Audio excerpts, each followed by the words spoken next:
여러분, 기도는 반드시 응답된다는 말 들어보셨어요? 와, 정말 담대한 주장이죠? 오늘 이 시간에는 바로 이 주장, 이게 도대체 무슨 뜻인지, 그리고 신자에게 주어졌다고 하는 그 권세라는 게 뭔지 한번 제대로 파헤쳐 보려고 합니다. 자, 오늘 우리가 살펴볼 내용을 간단히 짚어볼게요. 먼저 아주 담대한 약속에서 시작해서요, 우리의 정체성이 어떻게 완전히 바뀌는지 그 위대한 변화를 볼 거고요. 그리고 그 변화가 우리에게 어떤 새로운 권세를 주는지, 특히 그 이름에 담긴 힘의 비밀을 알아볼 겁니다. 그 다음엔 실제 사례들을 보고 마지막으로 이 엄청난 특권이 왜 사용되지 않고 있는지까지 차근차근 따라가 보겠습니다. 자, 그럼 첫 번째, 모든 이야기의 시작점이죠. 어쩌면 가장 놀랍게 들릴 수도 있는 핵심 주장부터 한번 들어보시죠. 바로 이겁니다. 기도는 반드시 응답됩니다. 와, 정말 단호하죠? 아마 이 말을 딱 듣는 순간, 정말? 내 기도는 안 그런 것 같은데? 이런 생각 바로 드실 거예요. 그쵸? 이렇게 놀라운 약속이 어떻게 가능할까? 그 해답이 바로 정체성의 변화에 있다고 해요. 믿는 순간 우리의 신분 자체가 완전히 달라지기 때문이라는 거죠. 그러니까 핵심은 이거예요. 예수 그리스도를 믿는다는 건 그냥 생각을 바꾸는 정도가 아니라 우리의 신분증 자체가 새로 발급되는 거나 마찬가지라는 겁니다. 하나님의 자녀라는 새로운 지위를 얻는 거죠. 이건 그냥 좋은 별명이 아니에요. 법적인 신분이 바뀌는 것과 같은 아주 근본적인 변화입니다. 원문에서는 이 변화를 믿기 전과 믿은 후로 아주 명확하게 나눠서 보여주는데요. 첫 번째 변화, 바로 소속의 변화입니다. 이전에는 마귀의 자녀였다면 믿은 후에는 하나님의 자녀로 소속 자체가 완전히 바뀌는 거죠. 그리고 법적인 지위도 마찬가지예요. 하나님 앞에서 우리는 죄인이었잖아요. 그런데 믿음 이후에는 모든 걸 용서받은 의인으로 신분이 바뀐다는 겁니다.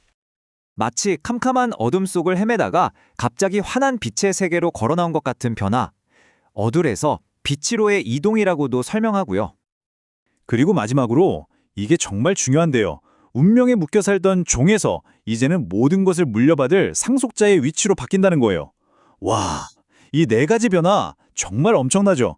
이게 바로 우리가 앞으로 이야기할 모든 권세의 기초가 되는 겁니다. 자, 그럼 이렇게 신분이 완전히 바뀌면 구체적으로 뭐가 달라질까요? 바로 여기서부터 권세라는 개념이 등장합니다. 새로운 정체성에는 새로운 권리가 따라온다는 거죠. 네, 맞아요. 새로운 지위라는 게 그냥 이름만 덜렁 주어지는 게 아니라는 거예요. 여기에는 아주 구체적인 권리 그리고 특권이 함께 온다는 겁니다. 이게 핵심이에요.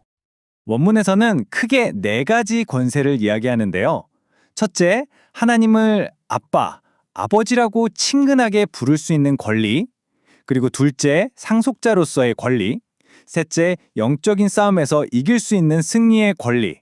그리고 마지막으로 이 모든 것의 정점이라고 할 수 있는 바로 권세 있는 기도를 할 수 있는 권리입니다. 자, 그럼 제일 궁금한 게 이거죠. 이 권세 있는 기도, 대체 어떻게 쓰는 걸까요? 그 작동 원리를 한번 들여다보겠습니다. 기도의 권세는 과연 어떻게 활성화되는 걸까요? 원문은 이 질문에 대해서 아주 명확한 답을 제시하는데 바로 이 특정 문구에 집중하라고 말합니다. 바로 이 구절입니다. 너희가 무엇이든지 아버지께 구하는 것을 내 이름으로 주시리라. 여기서 계속 반복되는 말이 있죠? 바로 내 이름으로, 즉 예수님의 이름으로 기도하는 것의 중요성을 정말 여러 번 강조해요. 또 다른 구절에서도 마찬가지입니다.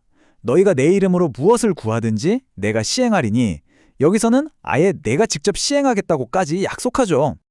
그리고 또다시 반복합니다. 내 이름으로 아버지께 무엇을 구하든지 다 받게 하려 함이니라. 거의 못을 박는 수준이죠. 이쯤 되면 이름이라는 게 그냥 하는 말이 아니라는 걸 알 수 있습니다. 이게 바로 권세를 여는 열쇠라는 걸 아주 분명하게 보여주는 거죠. 그러니까 핵심은 이거예요. 우리가 기도 끝에 예수님의 이름으로 기도합니다 라고 말하는 게 그냥 의식적인 끝맺음 인사가 아니라는 겁니다. 이건 그 이름에 담긴 권세를 실제로 사용하는 일종의 권리 행사와 같다는 거죠.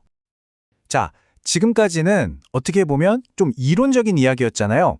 그럼 이 어마어마한 권세가 실제 현실에서는 어떻게 나타났을까요?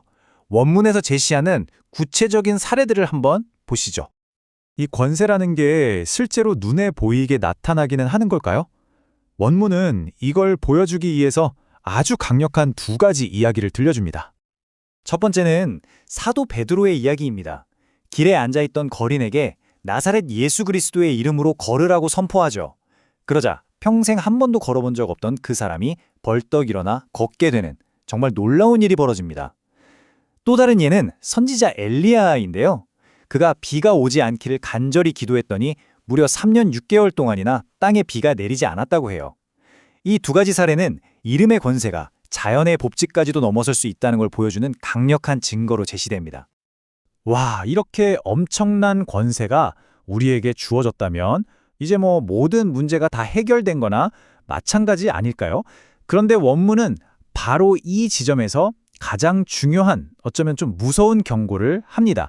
이 권세가 그냥 특권으로 끝나는 게 아니라 무거운 책임이 따른다는 거죠. 원문이 말하는 가장 큰 비극은 바로 이겁니다. 마치 엄청난 강대국의 시민권을 가지고 있으면서도 그 사실을 몰라서 혹은 그 권리를 사용할 줄 몰라서 평생을 무기력하게 사는 사람처럼 우리도 이 막대한 권세를 가지고도 사용하지 못하고 약하게 살아가는 것. 이게 진짜 비극이라는 거죠. 맞아요. 힘을 가지고 있는 것과 그 힘을 알고 사용하는 건 정말 전혀 다른 차원의 문제입니다. 그래서 오늘 이야기의 마지막은 이 질문을 여러분 스스로에게 한번 던져보면서 마무리하고 싶습니다. 만약 당신에게 정말 이런 수준의 권세가 있다면 당신은 지금 무엇을 사용하지 않은 채 그대로 남겨두고 계신가요?